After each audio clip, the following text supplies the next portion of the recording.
बच्चे कहते हैं पढ़ने में मन नहीं लगता। आज श्रृंगार की कमी है क्या कोई है? 25 बार शीशा, कंघी सुबह से लेकर शाम तक चलती रहेगी,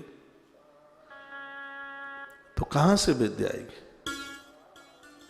आजकल तो फेयर एंड लवली घिसते हैं चेहरे पर, ट्यूब 3-4 दिन चलता है, बहुत गोरे बनते हैं। मुंह है लंप जैसा, लंप देखी? वो चिमनी जलती थी ना, बोतल मिट्टी के तेल की, बासे लंप भी बोलते हैं। बड़े सुंदर बनते हैं, फेयर एंड लवली घिसते हैं।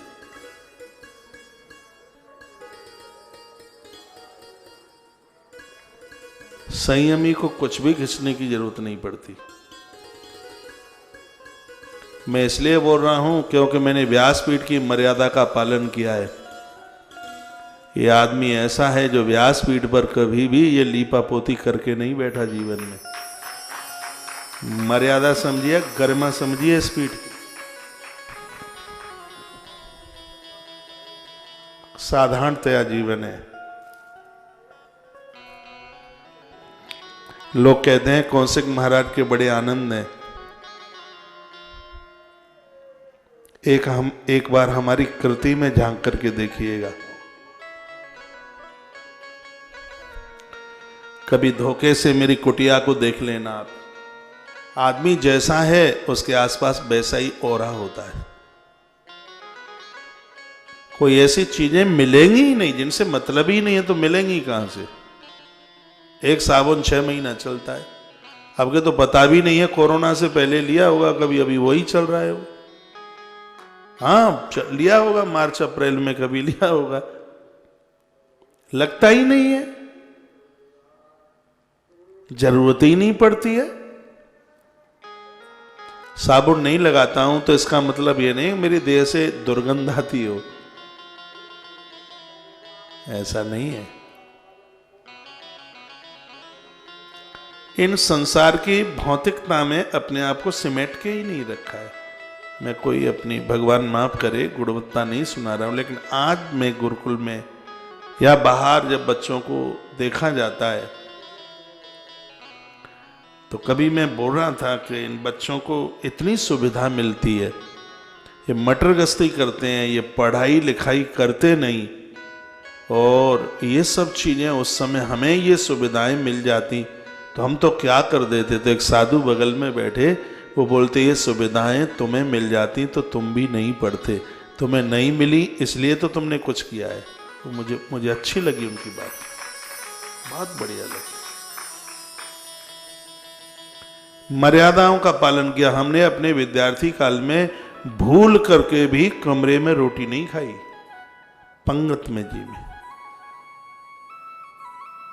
यदि आने जाने में देरी हो गई होगी तो सच में भूखे सोए होंगे पानी पी के, लेकिन कभी टेलीफोन करके किसी को यह नहीं कहा था कि हम देरी से आएंगे। मैं अपने विद्यार्थी काल की बात बता रहा हूं, 4 रोटी मेरे कमरे में रख देना, नहीं। आश्रम के बोर्ड पर लिखा हुआ था, उस पर मोटे अक्षरों में यह लिखा हुआ था कि भूख लगने वाले लोग कमरे में ना खाएं, पंगत में बैठ के ही खाएं। तो इस नियम का पालन करना हमारा ये परम धर्म था, हमारा परम दायित्व था। उन नियमों का पालन किया। उसके एक मोटे बोर्ड पर यह लिखा हुआ था 6 बजे जगन्नाथ भगवान की आरती में पहुंचना बहुत ज्यादा जरूरी है। मैं उस आश्रम में 3.5 वर्ष से ज्यादा रहा। 3.5 साल में एक भी दिन ऐसा नहीं था कि भगवान जगन्नाथ की आरती में 6:01 भी हुई हो पहुंचने में। हमने तो समय का सदुपयोग करना अपने विद्यार्थी काल से सीखा।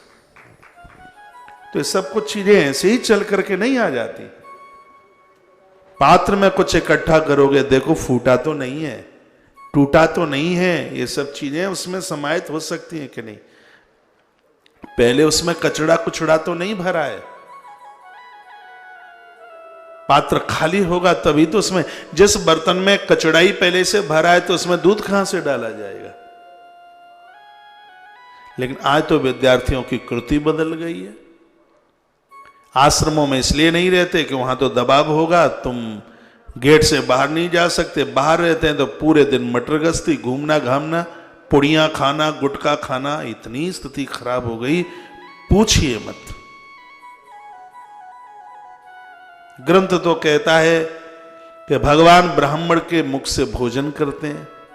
गणेश पुराण में लिखा है, मोटे मोटे अक्षरों में लिखा है, अरे तुम शिक्षक हो, दुनिया को शिक्षा देने वाले हो, तुम्हारी स्थिति गड़बड़ हो जाएगी तो प्रकृति तो आंख पर पट्टी बांध करके रोएगी।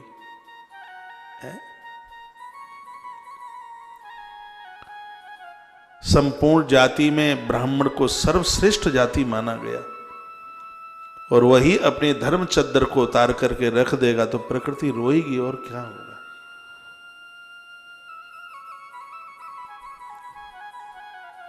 ब्राह्मण के बच्चों को पूछ लीजिए तुम गायत्री मंत्र के लिए, औरों को तो आप छोड़ें, रह गई होगी पहले के युग में पीछे गायत्री मां।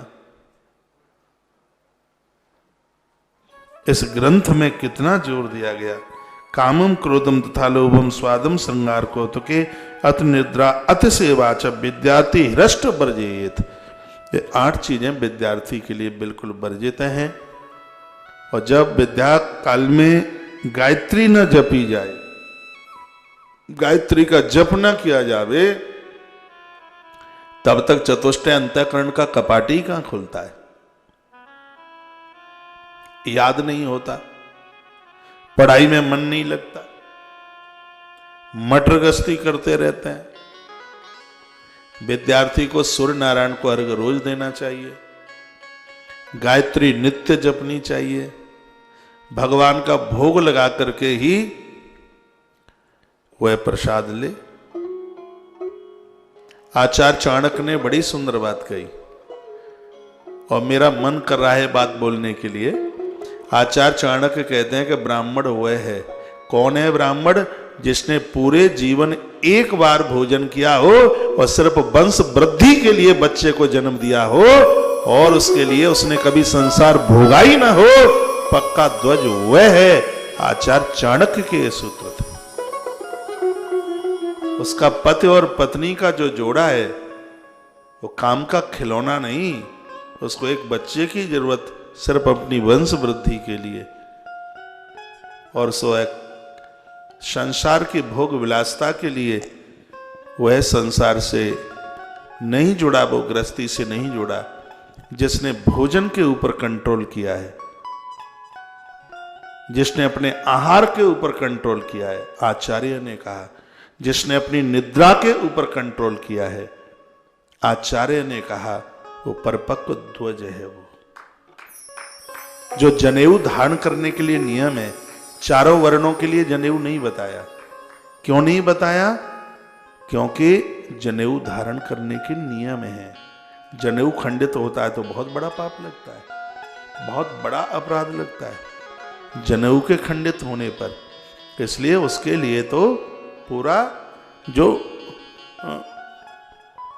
अद्भुत ग्रंथ हैं उपनिषदों में, उसे यज्ञोपवीत की महिमा का वर्णन किया गया। जनेऊ को साधना बड़ा मुश्किल है। ये चाबी का गुच्छा लटकाने का साधन नहीं है कि चाबी ना खो जाए तो गांठ उसमें लगा लें। कितने दिनों में इसको बदलना है, इसकी कैसे रक्षा करनी है। जनेऊ का प्रभाव है, हनुमान जी बंध गए थे जनेऊ में, सुंदरकांड में आपने पढ़ा है। यज्ञोपवीत का प्रभाव है। हमारे तो वेद की ऋचाओं में कहा यज्ञोपवीतम परमम पवित्रम। जनेऊ इतना पवित्र है, संकल्प करते समय अंगूठे में, उंगली में यदि जनेऊ को उसमें ऐसे उसमें लपेट लिया जाए तो किए गए संकल्प का उसी समय 100 गुना फल ज्यादा हो जाता है। ये जनेऊ का प्रभाव है। आपने कभी देखा हो, पूर्व के लोग जब कोई संकल्प करते थे तो ऐसे जनेऊ निकाल करके उंगली में लगा लेते थे। आज उस जनेऊ की यज्ञोपवीत की गरमाई खत्म हो गई। लोग अपने अपने धर्म से बिल्कुल ऐसे भाग रहे हैं, ऐसे भाग रहे हैं जैसे अच्छा इंसान शराब की दुकान से भागता है।